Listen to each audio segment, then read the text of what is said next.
Delhi liquor scam కేసులో తిహార్ జైల్లో ఉన్న బీఆర్ఎస్ ఎమ్మెల్సీ తెలంగాణ మాజీ ముఖ్యమంత్రి కేసీఆర్ తనయ్య కల్వకుంట్ల కవిత దాఖలు చేసుకున్న బెయిల్ పిటిషన్లపై తీర్పు వెల్లడించింది. ఈడీ, సిబిఐ నమోదు చేసిన 2 కేసుల్లోనూ బెయిల్కు సంబంధించి ఢిల్లీ ప్రత్యేక కోర్టు న్యాయమూర్తి కావేరి భవేజా బెయిల్ నిరాకరించారు. లిక్కర్ కేసులో ఈడీ మార్చి 15న ఈడీ కవితను అరెస్ట్ చేసింది.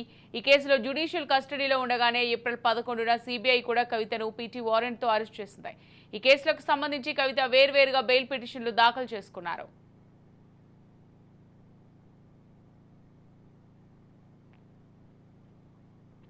కుమారుడి పరీక్షల నేపథ్యంలో తల్లిగా బాధ్యతలు నిర్వర్తించాల్సి ఉందంటూ ఈడీ కేసులో మధ్యంతర బెయిల్ కోరారు కవిత. మరోవైపు బీఆర్ఎస్ స్టార్ క్యాంపెయినర్గా తెలంగాణలో ఎన్నికల ప్రచారానికి వెళ్లాలని, మహిళల పరమైన కొన్ని సమస్యలున్నాయని సిబిఐ కేసులో బెయిల్ కోరారు. తనకు లిక్కర్ కేసుతో సంబంధం లేదని, ఇతరుల స్టేట్మెంట్ల ఆధారంగానే తనను అరెస్ట్ చేశారని, మహిళను కాబట్టి బెయిల్కు అర్హురాలనని ఆమె తరపు న్యాయవాదులు కోర్టులో వాదనలు వినిపించారు.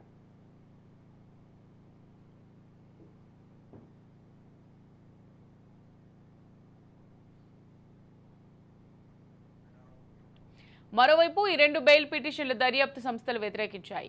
కవితకు బెయిల్ ఇస్తే ఆధారాలు ధ్వంసం చేసే అవకాశం ఉందని, దర్యాప్తుపై ప్రభావం పడుతుందని కోర్టుకు విన్నయించాయి.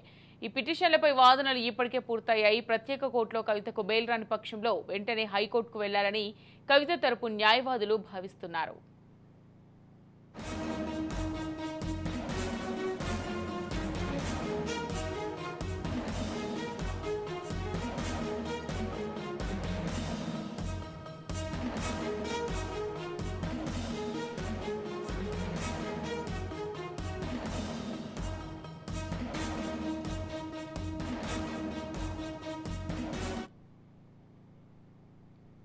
రైట్, ఇక ఇదే అంశానికి సంబంధించి మరింత సమాచారం మా క్రైమ్ బ్యూరో చీఫ్ ఇనారెడ్డి అందిస్తారు. తిహార్ జైల్లో ఉన్న కవిత ఇక జైల్లో ఉండవలసిందేనా?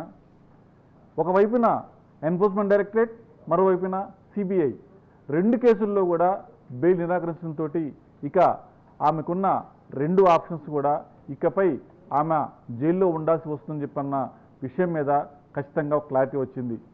అయితే 2 విషయాలు మనం గమనిస్తే, ఎన్ఫోర్స్మెంట్ డైరెక్టరేట్ సంబంధించి ఆమె తన కుమారుడి పరీక్షలు ఉన్నాయి కాబట్టి బెయిల్ ఇవ్వాలని చెప్పిన పెట్టుకున్న పిటిషన్ మీద కూడా చాలా స్పష్టంగా దానికి సంబంధించిన కోర్టు ఒక నిర్ణయం చెప్పడం జరుగుతూ ఉంది.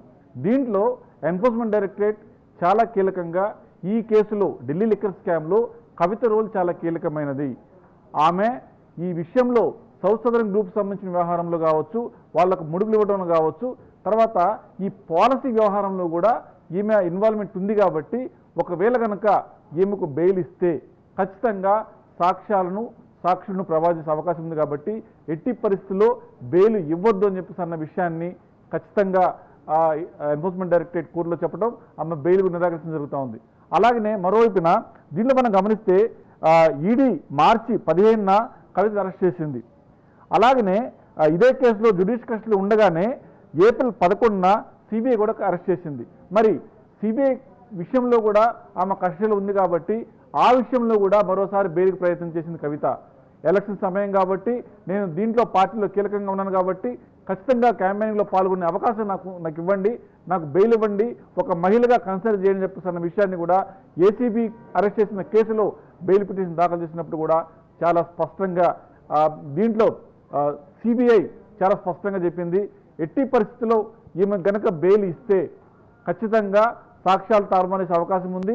దీంట్లో ప్రధానంగా అంటే అరెస్ట్ చేసిన సమయంలో కూడా, గతంలో కూడా ఈమెను పిలిపించి విచారించిన క్రమంలో కూడా ఇచ్చిన మొబైల్లో డేటా మొత్తం డిలీట్ చేసి సాక్ష్యాలను తారుమేసే ప్రయత్నం చేసింది. ఇదే కాకుండా ఎవరైతే అప్రూవల్గా మారారో వాళ్ళను కూడా భయభ్రాంతి గురించే ప్రయత్నం చేసింది. కాబట్టి ఒకవేళ కనుక ఏ కారణం చేత, మహిళన్న కారణం కావచ్చు, తర్వాత ఎలక్షన్ క్యాంపెయినింగ్ వ్యవహారంలో ఇన్వాల్వ్మెంట్ ఉంది కాబట్టి ఆమె పాల్గొనాల్సిన అవసరం కావచ్చు, పెట్టుకున్న పిటిషన్ కావచ్చు, దీంట్లో ఆమెను కన్సిడర్ చేయాల్సిన అవసరం లేదు. చేస్తే ఈ ఢిల్లీ లిక్కర్ స్కామ్కి సంబంధించిన వ్యవహారంలో ఖచ్చితంగా ఆమె సాక్షి ప్రభావితం చేస్తుంది. సాక్ష్యాలు తారుమారు చేసినందుకు సంబంధించి ఇప్పటికీ మేము ప్రొడ్యూస్ చేసిన అఫిడవిట్లో చాలా స్పష్టంగా గతంలో మొబైల్లో డేటాను రీడ్ చేయడం కావచ్చు, తర్వాత దీంట్లో అప్రూవల్గా మారిన వ్యక్తులు భయభ్రాంతి గురి చేయడం కావచ్చు, ఇవన్నీ కూడా ఆమె ఏదో రకంగా తన యొక్క పరపతిని పలుకుబడిని ఉపయోగించి సాక్షి అంటే ఈ కేసులో ప్రభావితం చూపిస్తుందని చెప్పని సిబిఐ చాలా స్పష్టంగా తమ ఆర్గ్యుమెంట్ వినిపించిన నేపథ్యంలో కూడా దీని మీద విచారించిన సిబిఐ కోర్టు విచారించిన నేపథ్యంలో కూడా ఈ కేసు ఖచ్చితంగా ఇలాంటి విషయంలో మహిళని కానీ తర్వాత ఇలాంటి కేసుల్లో ఆమె పాత్ర అంటే ఈ వ్యవహారంలో ఆమె ఇన్వాల్వ్మెంట్ ఎంతవరకు ఉంది, ఎంతవరకు ఆమె ఈ కేసులో అంటే ఈ లిక్కర్ సంబంధించిన వ్యవహారంలో లిక్కర్ స్కామ్ సంబంధించిన వ్యవహారంలో పాలసీ మేకింగ్ దగ్గర నుంచి ముడుపులు అందించిన దగ్గర నుంచి ప్రతి విషయంలో కూడా సౌత్ సదరన్ గ్రూప్కి సంబంధించిన కొంతమంది వ్యాపారస్తులందరినీ కలిపి ఒక టీమ్గా ఏర్పాటు చేయడంలో కూడా ఈమె చాలా కీలక పాత్ర వహించింది. కాబట్టి ఎట్టి పరిస్థితుల్లో బెయిల్ ఇవ్వద్దని చెప్పేసి అన్న విషయంలో సిబిఐ చేసిన ఆర్గ్యుమెంట్ని కోర్టు నమ్మింది కాబట్టి ఆమె బెయిల్ను నిరాకరించింది. సో ప్రస్తుతం ఉన్న 2 అవకాశాలు కూడా చేజారాయి కాబట్టి మరి కవిత ఎన్ని రోజుల పాటు జైల్లో ఉండాలి, అలాగనే విచారణ ఎన్ని రోజులు కొనసాగుతూ ఉంది, ఈ విచారణలో ఇంకా ఎలాంటి విషయాలు బయట పెట్టాలని ఎన్ఫోర్స్మెంట్ డైరెక్టరేట్ కావచ్చు, సిబిఐ కావచ్చు చూస్తూ ఉంది. దీంట్లో కవిత పాత్ర కీలకం. కవిత చాలా కీలకంగా వ్యవహరించింది, కీ రోల్గా ఉంది, కింగ్ పిన్గా ఉంది, పాలసీ మేకింగ్లో కావచ్చు, తర్వాత ఈ ముడుపులు చెల్లించడం కూడా ఈమె పాత్ర ఉంది. తర్వాత సాక్ష్యాలు తారవేసే ప్రయత్నం చేసిన అన్ని అంశాల మీద కూడా చాలా ఫోకస్డ్గా ఎన్ఫోర్స్మెంట్ డైరెక్టరేట్ కావచ్చు, తర్వాత సిబిఐ కూడా 2 ఏజెన్సీలు కూడా ఖచ్చితంగా మరోసారి మళ్ళీ ఆమెను విచారించే అవకాశం కనిపిస్తూ ఉంది. చివరికి సుప్రీంకోర్టును కూడా ఆశ్రయించే అవకాశం ఉంది. మరి సుప్రీంకోర్టులో పిటిషన్ దాఖలు చేస్తారా? ఈసారి ప్రొడ్యూస్ చేసినప్పుడు డైరెక్ట్గా జడ్జి ముందు ప్రొడ్యూస్ చేయాలని చెప్పన్న వ్యవహారంలో ఖచ్చితంగా ఆమె ప్లాన్ ఆఫ్ యాక్షన్ ఏదో ఉంది, ఏదో బాంబు పేల్చే ప్రయత్నం చేస్తూ ఉంది. ఖచ్చితంగా జడ్జి ముందు చెప్పబోయే అంశాలు ఏంటి అన్న దాని మీద సర్వత్రా ఉత్కంఠ కొనసాగుతూ ఉంది. This is Chinna Reddy signing off.